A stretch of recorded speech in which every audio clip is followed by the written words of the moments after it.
Magandang araw, Podmates! Howie Severino muli na nagpapaalala na nakakatalino ang mahabang attention span.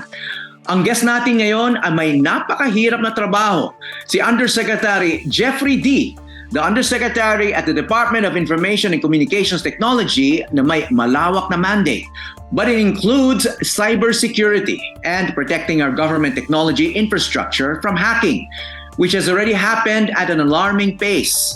On top of that, more recently, he has to grapple with deepfakes, a new danger, the very convincing mimicking of voices and likenesses of public personalities, including the President of the Philippines. And just to disclose, I myself have also been a victim of deepfakes along with other GMA news practitioners.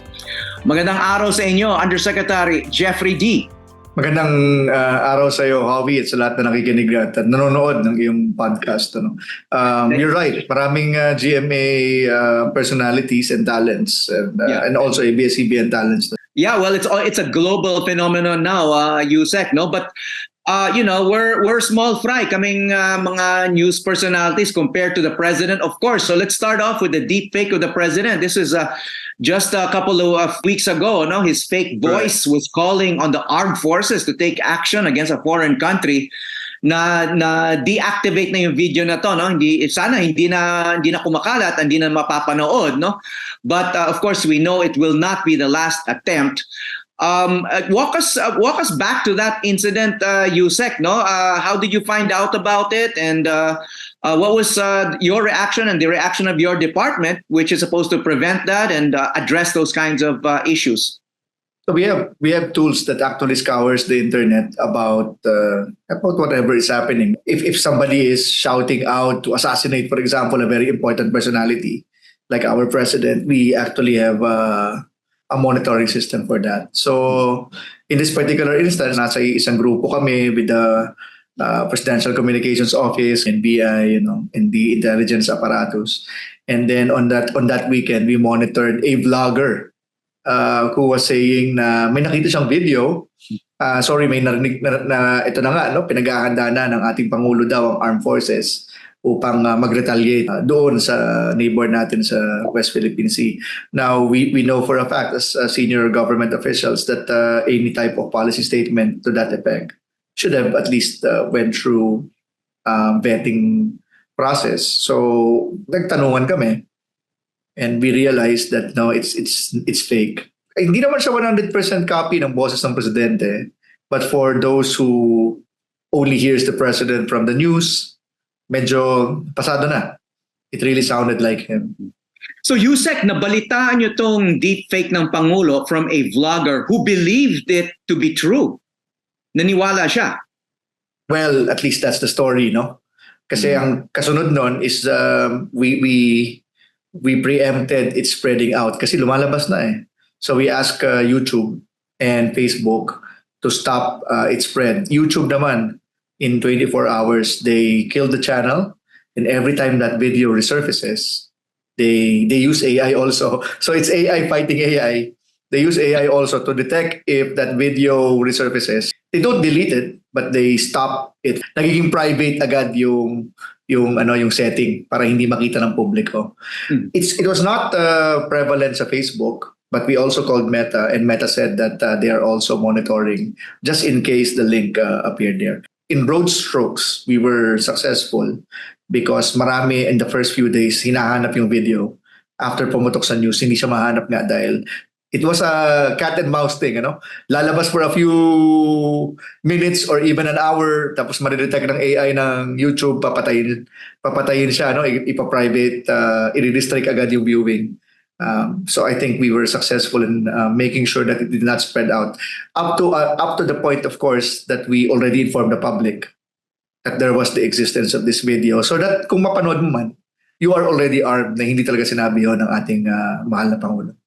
Okay, well, we may have just been lucky, we dodged a bullet kumbaga, but who knows how others might have reacted kung tumagal yon, or YouTube did not deactivate the video instantly, di ba? Siguro may sarili silang mga siguro investigasyon, and of course the news, the video had to reach you before you could react, and you had to make this decision. So may mga ilang at least minuto, Correct. no? Siguro kalahating araw at the most. Yeah. Yeah, okay, Or that's in a one pretty day, long time for something like that. Kumbaga, a kind of a declaration of war, or even an order to attack, etc. I mean, kami mga news personalities, nagtitinda lang kami ng mga pharmaceutical products sa online, yung deepfakes namin, ano? Pero ito ibang usapan, ano? How worried were you when you saw it, or naisip mo kaagad na makakontrol natin kaagad ito? Well, of course, the first thing that came to my mind is first we have to verify the news. Nangyari ba talaga to o hindi? Even though I'm an undersecretary, there are a lot of things that happens in the halls of Malacanang that I may not be privy of. After all, it might have happened, right? The entire government is just one chat or phone call away. We work together very seamlessly kahit gabi. So I immediately called an assistant secretary of the Presidential Communications Office, which they readily denied. And then after that, we called the National Security Council, and they said, no, we don't think that's true. So after we confirmed, then we put things in motion. PCO immediately denied that using their official SOCMED postings. They already said, no, okay, maniwala rito. And then we went public about it to inform the public. But you're right, Howie. That's an important note. We take all of these things seriously. It just so happens that this particular event had a far larger impact because it was the president. No, it was the voice of the president. And of course, the statement of the president is official. Basta sinabi niya yan, that is already a statement of policy. So importante na ma-prevent natin ito from happening. But let's make some things clear. Any type of AI misinformation or disinformation, including to our friends in media, including even to our loved ones or relatives, are important. Yun nga lang, because they are massive. I think yan ang magiging susunod na point mo. Unfortunately, our resources can only focus on a few, which in this particular case, the office of the president.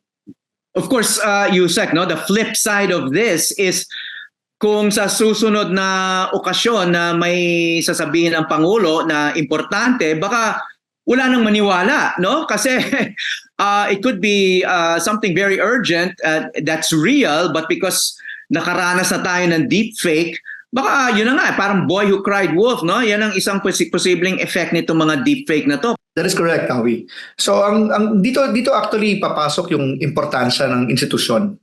The institutions that held transparency and the integrity of data and information at a very high standard. And I am talking about proper journalism, like what you're doing. Also, even the government journalists, no, the government media broadcasting networks. Ang message sa atin mga Pilipino is always look at the proper sources. Halimbawa, if you're talking about Howie Severino, then look at GMA 7, right? Or in its proper URL, yung proper site ng kanyang mga podcasts. If you see it in Facebook na medyo, sino ba itong, di ba? I mean, nobody should speak in behalf of Howie except Howie himself. So, yun lang yung message ko. So, if it is the office of the president, then either it is RTVM, di ba? Or PTV4. Yun usually ang source niyan eh. And of course, by extension, the Malacanang Beats, which is ably represented by all major media networks. Nakilala mo, alam naman natin yung mga sources na ito. And we should focus there. Ang problema kasi natin is that we focus too much on social media. We're victims of the scrolling. Alam niyo yun, yung nakita mo lang yung post ng kaibigan mo, tapos before you know it, 2 hours ka na pala nag-scroll down. Huwag tayong tumingin ng truth sa internet basta-basta. Okay, itong gumawa ng deepfake ng Pangulo, and the same person or persons or maybe organization is probably creating deepfakes of other people. That is a crime, right? Krimen yan? Yeah. Yes. So ano po yung liability ng taong ito, and is it possible to find out who is doing these things? It is possible to find this out, but it would be very difficult. So we're leaving that up to the law enforcement agencies, such as the NBI, the PNP, to be able to root them out. we can determine who created the video. Magkaiba pa yung true attribution. Diba? So yung ang attribution is sino yung nag-post. Ang true attribution is sino ba talaga ang original source. Yun yung mas mahirap sa internet kasi kopya. Diba? So hindi mo na minsan makita yung original source. But I will let the very able NBI and PNP handle that. Now with regard to your first question, the prosecutorial service of the Department of Justice has various tools which they can use para dyan. Ano? So there could be a identity theft under the cybercrime law of 2012. There could also be some other provisions in the revised penal code which they can use. Usually kasi ang ginagawa ng DOJ dyan, kung ano yung worst na po pwede nilang i-apply. If it is found out that it is part of a larger conspiracy, then it could be also inciting to sedition or some other treasonous acts. If just in case, because we're talking about, I'm not saying definitely, but that will depend on that will depend on the evidence. And remember, we're talking about the office of the president. Yes. Yeah. Well, before we leave this particular incident, no. So, ano yung latest dyan? Meron na bang suspect? How far are we in, finding this person, filing a case, and it just as a warning to others who might want to do the same thing. I'm sorry we cannot disclose the full details of the investigation, but I believe the NBI and the PNP already have persons of interest which they are investigating. So they already have leads. And hopefully these are the real perpetrators. Medyo mahirap kasi i-determine who among the many posters is the source. Now, ang maganda naman dito is that, of course, you cannot create a YouTube account without giving out some form of information. Some information might be fabricated, but still, you made the effort of creating impersonated identities. So at least may mga leads na ang ating law enforcement. Okay, there are a lot of scenarios about the elections. I'm sure you've been giving these some thought, Yusek, no?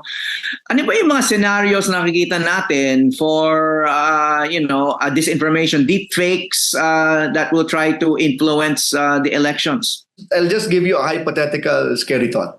No? A candidate saying he or she is withdrawing from the race. And let's do this on a very ungodly hour. Let's say midnight before the polls open.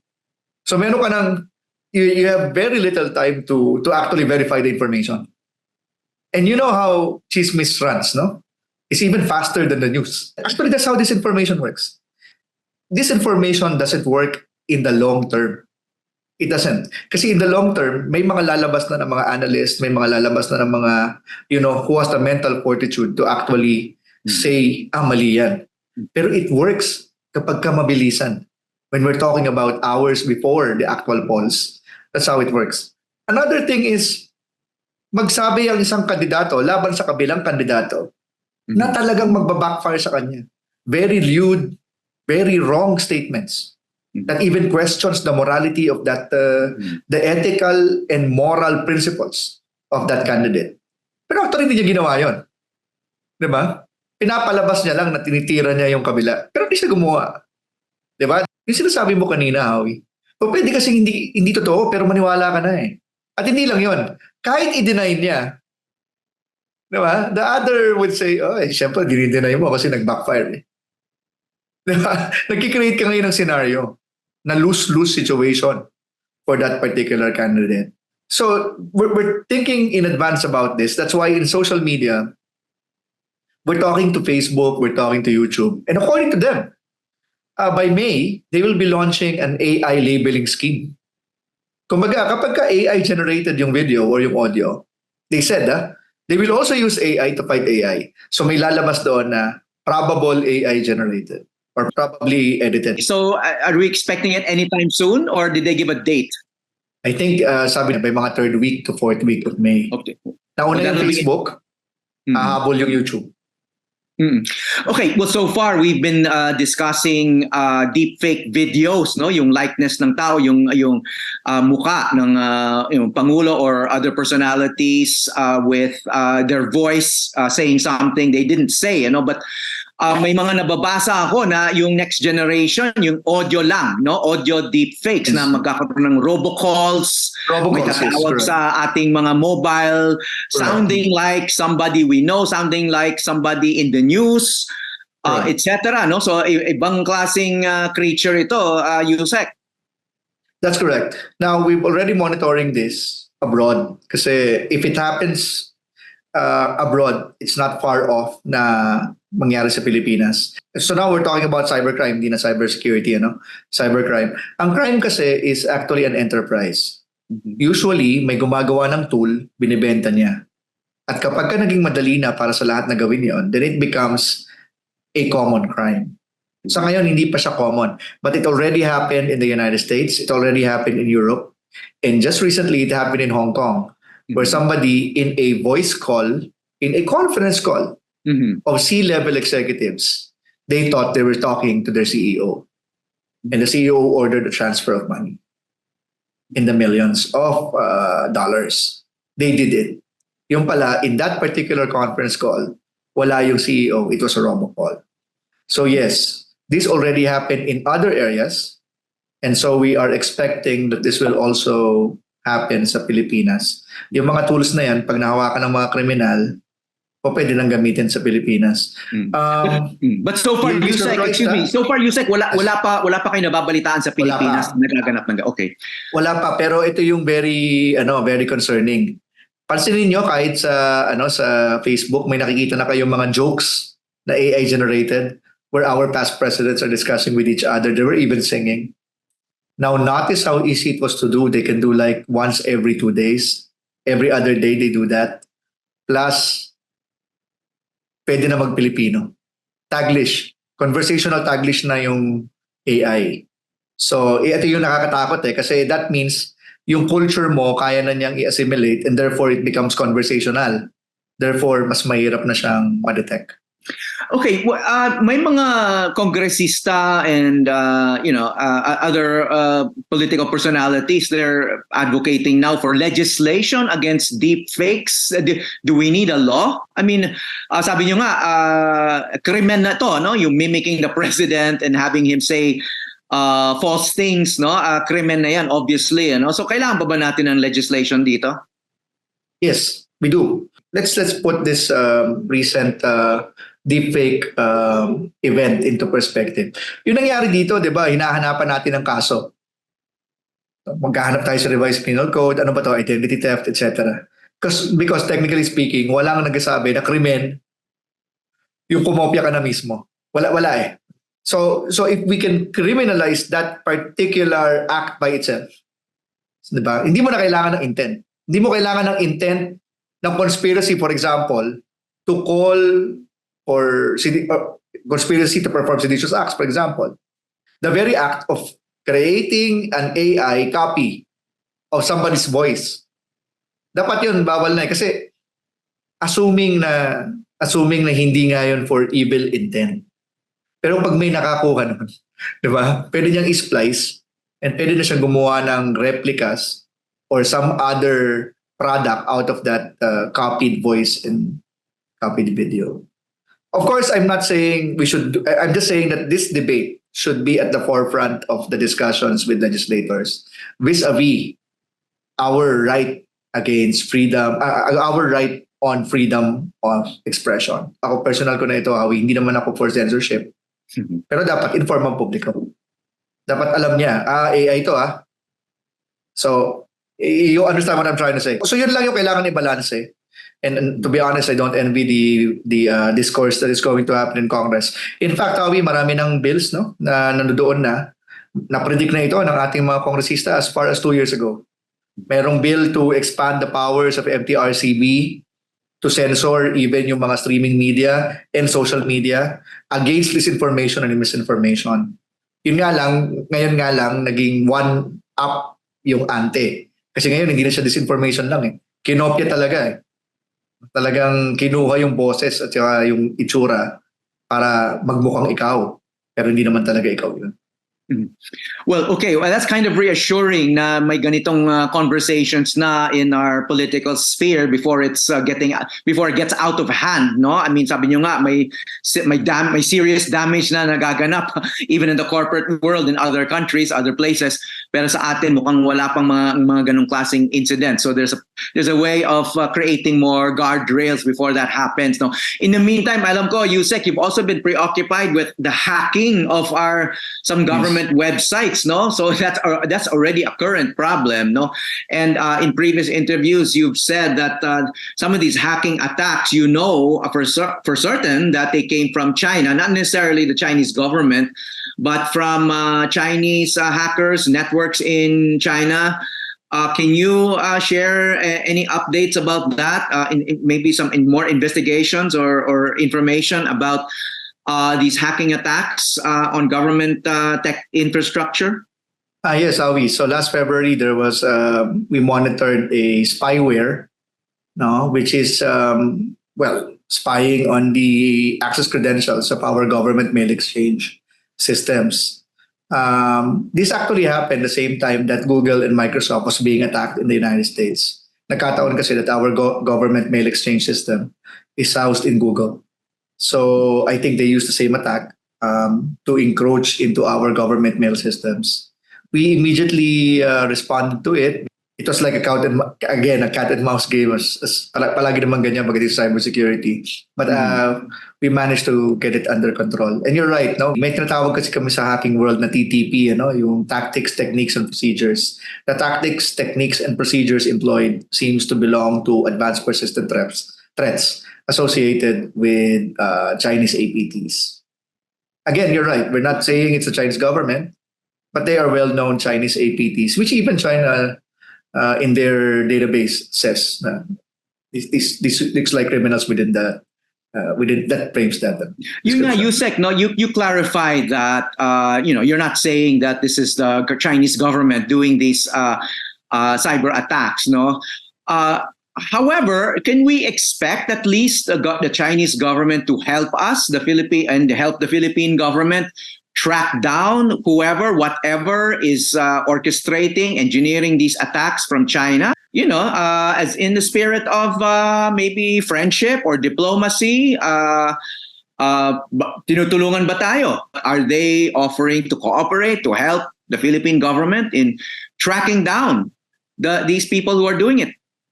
I think a help was extended through our Secretary of ICT. The embassy did call the secretary and they were offering help.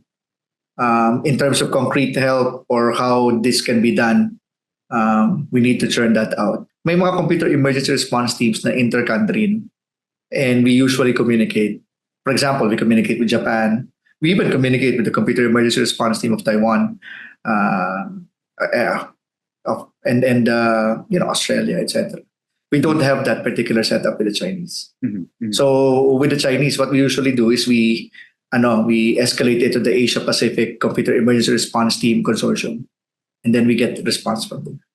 So I think you're right. No, the proper way of doing this is to have this sort of mechanism where we can call each other and de-escalate. Because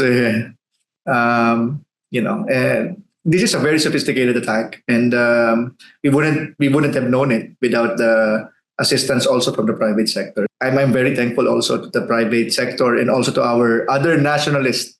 Alam niyo, may community of hackers. I know there is an underground community, but there is also a group of professionals who are very nationalistic who helped us out also.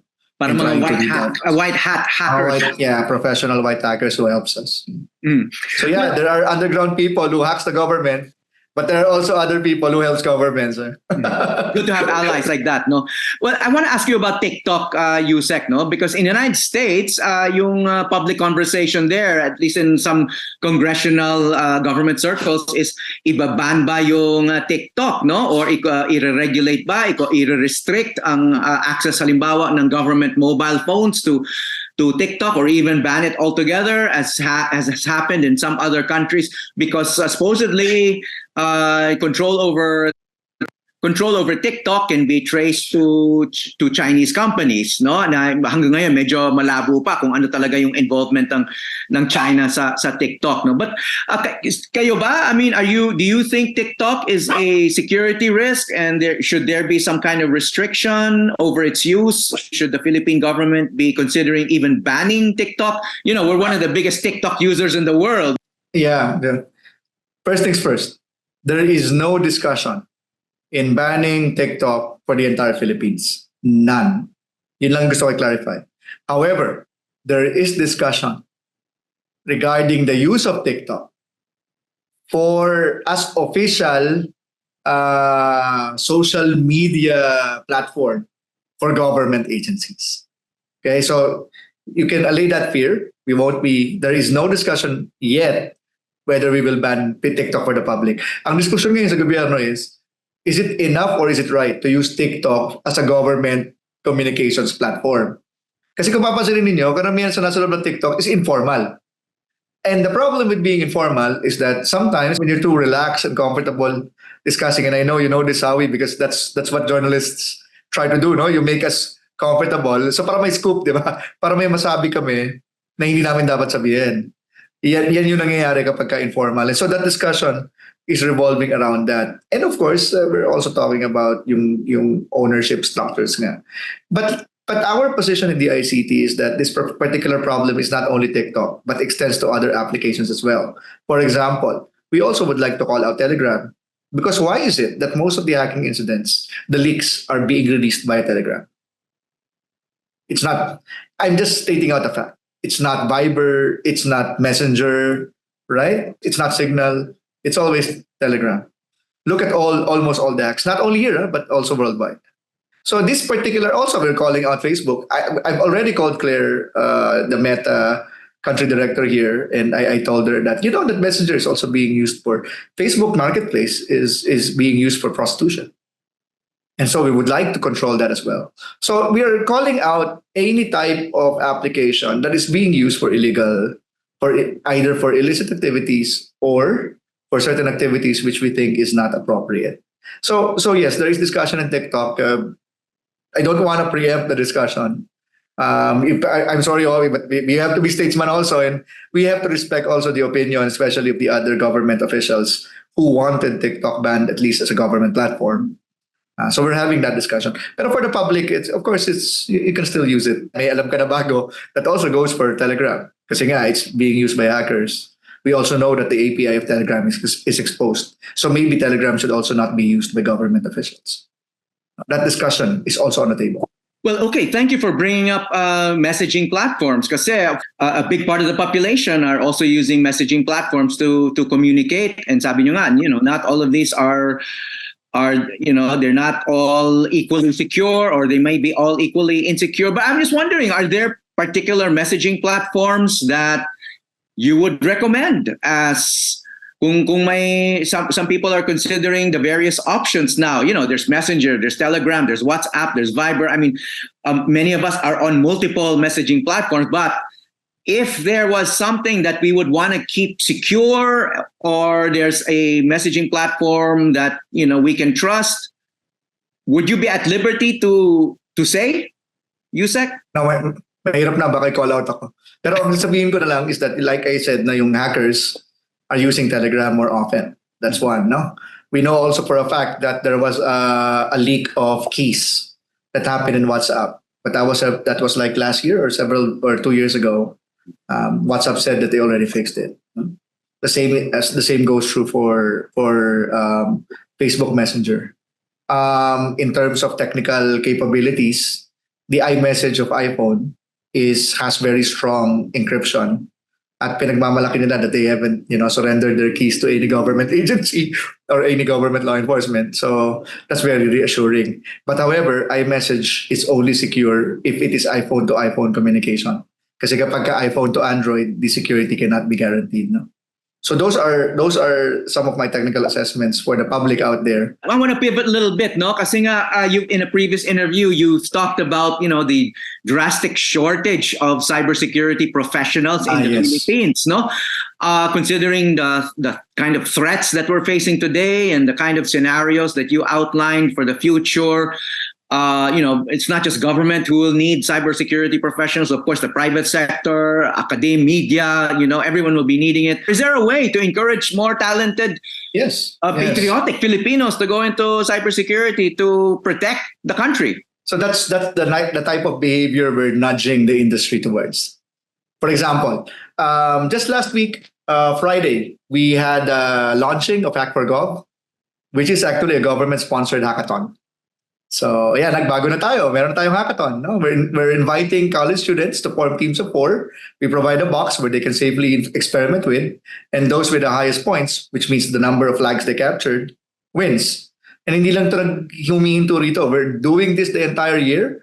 We're going to do region by region. We're going to be announcing winners per region. And then on October, it will culminate in a national hackathon where each winners of the region will participate. And the winner will send to Thailand for the ASEAN Hackathon and elsewhere, kasi we're also being invited to sa mga hackathons. But we're not stopping there, Howie. Gusto ko lang masabi na this is an achievement of this administration as well. When we first came in, there were only about three bachelor's degrees in cybersecurity. There's a lot of trainings in cybersecurity, but only 3 colleges or universities offer bachelor's degree in cybersecurity. Yung iba, computer science, pero walang cyber, no?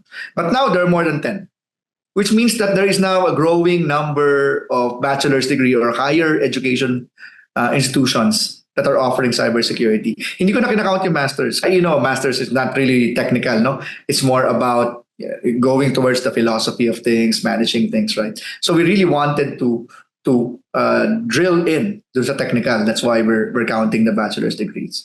We need about 300,000 in about the next until 2028, no? 300,000. Yeah. So how far do we have to go? How many do we have right now? May estimate. Malayo pa. I think we only have siguro mga 10,000 or less cybersecurity professionals. Hindi ko na binibilang yung sa gobyerno, ha. I'm talking about the entire, kasama na yung private sector. You know why we need that much people? Because cyber attack is going to be mainstream. In fact, sinasabi na namin sa PNP, dapat lahat ng cyber attacks hindi na siya centralized to a special unit like PNP ACG, Anti-Cybercrime Group. Dapat lahat ng presinto marunong mag-handle ng cybercrime because it is going to be a main crime. Hindi siya special crime. It's going to be the next common crime. In fact, nangyayari na ngayon. Diba? Scams sa GCash, phishing, etc. So we need that many professionals, not only in government, but also in the private sector. So Yusek, what can you share about your own professional journey? How did you end up in the DICT? So I'm a CISSP, no? Certified Information Security Systems Professional of ISC Squared. I think there's only like 209, less than 300 CISSPs in the Philippines. Medyo mahirap yung exam. Back then in the 1990s, when I was in college, kasi wala pang ganyan, so I took applied physics. But I did through the certification path, no, CCNP. For everybody's information actually came from the private sector. I only joined government 5 years ago. So talagang trained in the private sector. And ang karera ko talaga, usually before you go to cybersecurity, you have a certain specialization. So my specialization is network engineering. So I know how to build this, BGP or OSPF, etc. So for the private sector. And then pumutok na nga nung 2000 yung mga mid to 2010, etc. Yung cybersecurity, information security. I took the chance, no? I took some certifications, I took some trainings, and I took a master's degree. And yeah, here I am. But ang gusto ko sabihin lang is that there is a lot of people who are enamored with the mystical world of cybersecurity. So enamored, in fact, that they would like to test their skills using black hat orientation.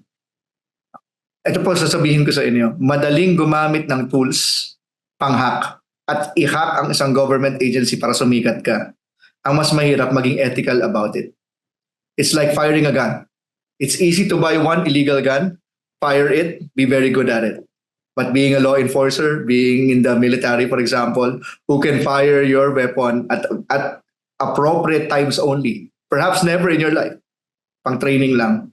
Yan yung mas mahirap. So I would like to invite everyone who wanted to pursue their professional journey in cybersecurity. Wag po kayo mag-focus sa black hat. Mas mahirap po maging ethical or white hacker. So dun tayo sa light. Wag tayo sa dark.